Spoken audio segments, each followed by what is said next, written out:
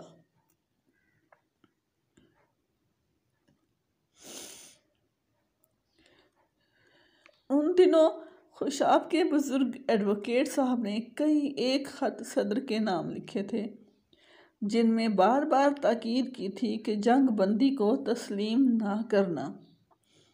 قدرت اللہ ان دنوں ہالینڈ میں سفیر کی حیثیت سے کام کر رہے تھے۔ انہوں نے بھی صدر ایوب کو خط لکھ کر مشورہ دیا تھا کہ جنگ بندی سے متعلق مذاکرات کو غیر معمولی طول دے دیا جائے۔ گفت و شنید میں جنگ بندی کے مقررہ وقت کو ٹال دیا جائے۔ اگر جنگ بندی ضروری ہو تو عارضی تعطل کے فوری بعد لڑائی ازسر نو چھیڑ دی جائے۔ پتہ نہیں کیوں پاکستان کے سربراہوں کو ہمیشہ بزرگوں کی طرف سے مشورے اور ہدایات موصول ہوتی رہتی ہیں۔ بہرحال ہمارے سربراہوں نے ذاتیات کی بنا پر ہمیشہ جنگ کو ٹالنا چاہا۔ صدر ایوب اقتدار ہاتھ سے جانے کے خوف سے جنگ کرنے کے حق میں نہ تھے۔ جنرل یحییٰ مغربی پاکستان میں اپنی حکومت قائم رکھنے کی غرض سے ایسٹ پاکستان کو دشمنوں کے حوالے کرنے کا پہلے سے ہی فیصلہ کر چکے تھے۔ پاکستان کو کوئی ایسا سربراہ نصیب نہ ہوا تھا جو مجاہدانہ شان سے اللہ کے نام پر جنگ کرتا، جو شہیدان بدر کی امداد پر ایمان رکھتا اور ان کا ساتھ دیتا۔ ہاں، شہیدان بدر کے روبرو میرا سر شرمساری کی وجہ سے جھکا ہوا تھا۔ پھر مجھے یاد نہیں، پتہ نہیں ہم کب موٹر میں بیٹھے، کب موٹر چلی، کتنی دیر چلتی رہی۔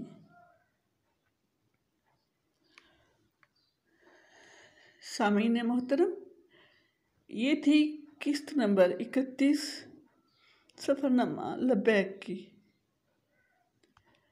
اس قسط کو یہیں پر ختم کرتے ہوئے آپ سے التماس کروں گی کہ پاکستان سے محبت کرنا سیکھیے، پاکستان کے لیے ہر طرح سے اس کی بہتری کے لیے کوشش کیجیے۔ پاکستان زمین کا ٹکڑا نہیں ہے، پاکستان بہت عظیم مملکت ہے، پاکستان بہت